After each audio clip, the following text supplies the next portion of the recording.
Cara, olha só que legal. Eu acredito que qualquer pessoa na casa dos seus 40 anos de idade se recorda com uma certa alegria, um certo saudosismo, Mamonas Assassinas. O cara pode até dizer, hoje em dia, que não gostaria de escutar essas músicas, mas foi muito bacana na época. Eu mesmo cheguei a ter o CD quando foi lançado, acompanhei todo o hype em volta dos Mamonas, aquele sucesso estrondoso. Os caras estavam em todos os programas dominicais, sempre cantando as mesmas músicas e com grande audiência e bastante sucesso. E aqui nesta HQ é a união de duas coisas que eu gosto muito: Mamonas Assassinas e o Tiago Ossos Tortos. Talvez muita gente não conheça ainda o trabalho do Ossos Tortos, mas eu conheço bem.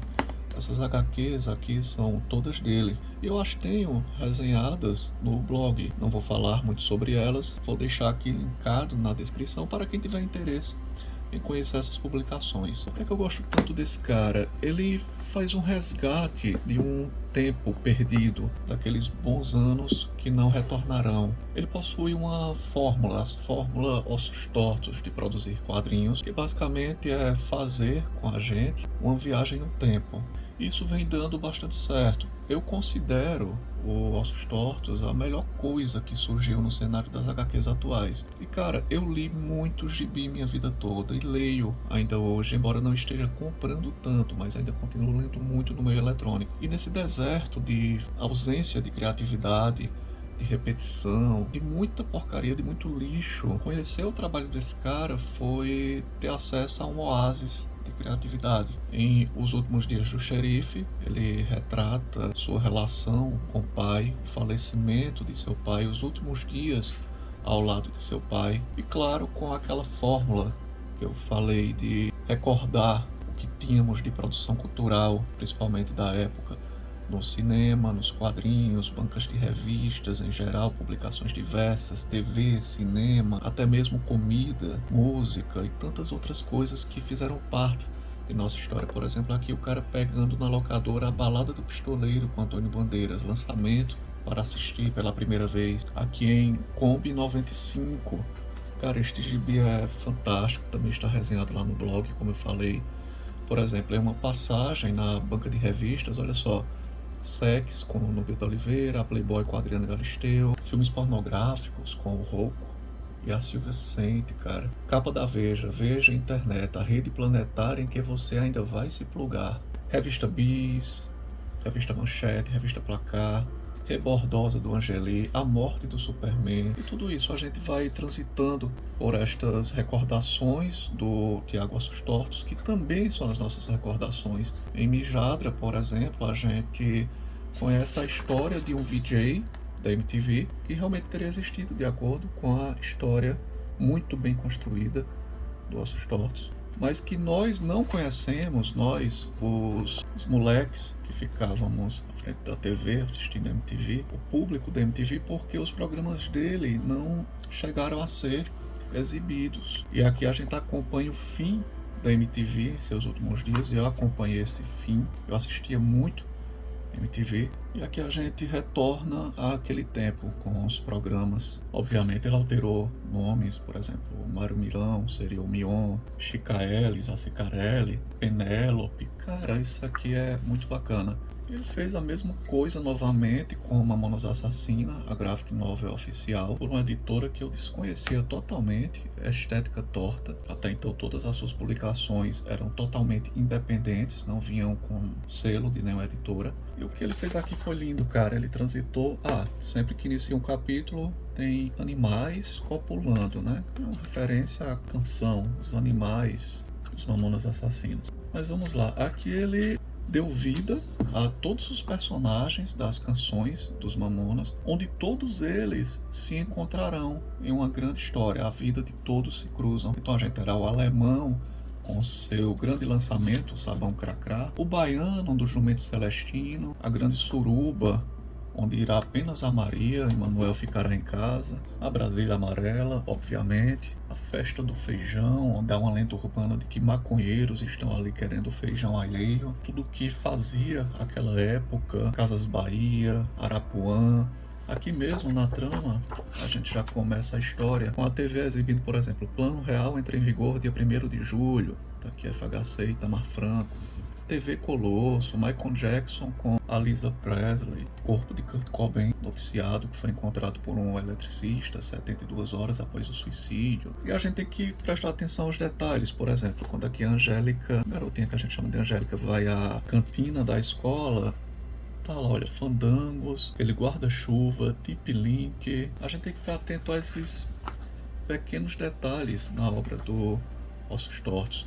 O cara colocando desodorante, não, desodorante qualquer, olha só, avanço. Com o avanço, elas avançam. Uau! Pô, o avanço fazia muito sucesso naquela época.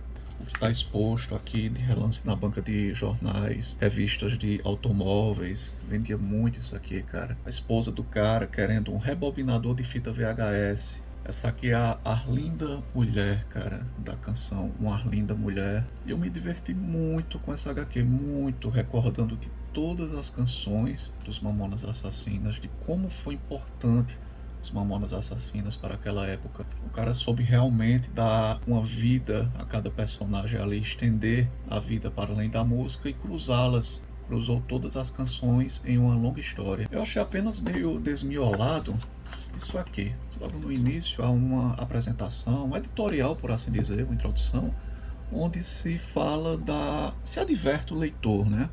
Olha, cuidado, porque isso aqui retrata outros tempos. Hoje, com o politicamente correto, nada seria permitido.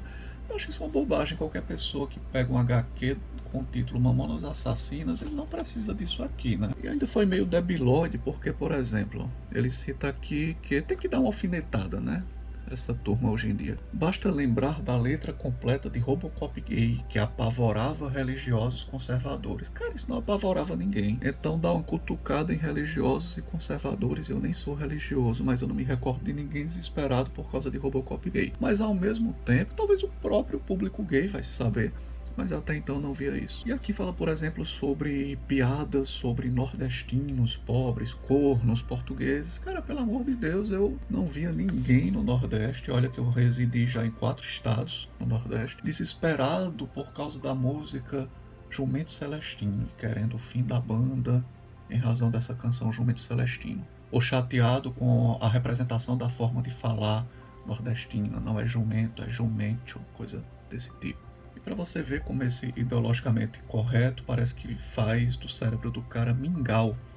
Tanto que o Robocop Gay seria, na verdade, uma mulher trans, de acordo com o autor. Isso aqui é bom não mostrar para evitar problemas, mas aqui ele diz, a primeira versão do Robocop Gay era uma trans, o que poderia soar ofensivo segundo uma mulher trans. Amiga do autor, obrigado, Lu.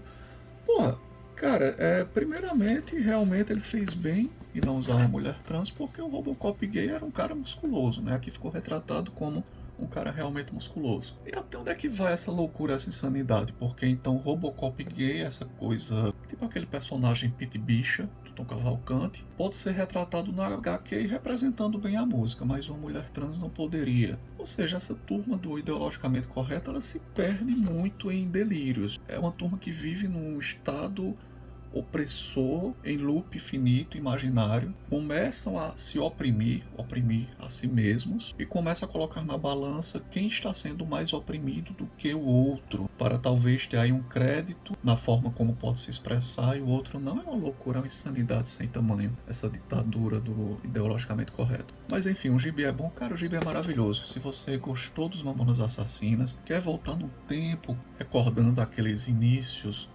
dos anos 90 principalmente, eu recomendo toda a obra desse cara.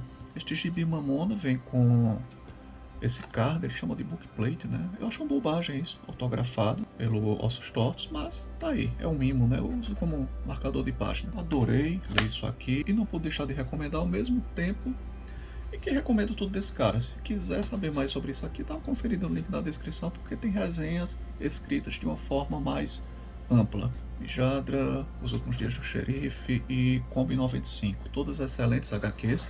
Tem esse trabalho também dele, Tiras Ossos Tortos, é um trabalho mais fraco, é uma reunião de tiras que ele publicava, e saiu tudo pela SESI SP Editora. A SESI sempre faz uma publicação caprichada. Sempre tem um papel de qualidade, uma capa bacana, cores legais. É uma editora bastante competente. As tiras são fracas, mas divertem. Esse é o objetivo, divertir. É isso. Fico por aqui. Um abraço a todos e até a próxima.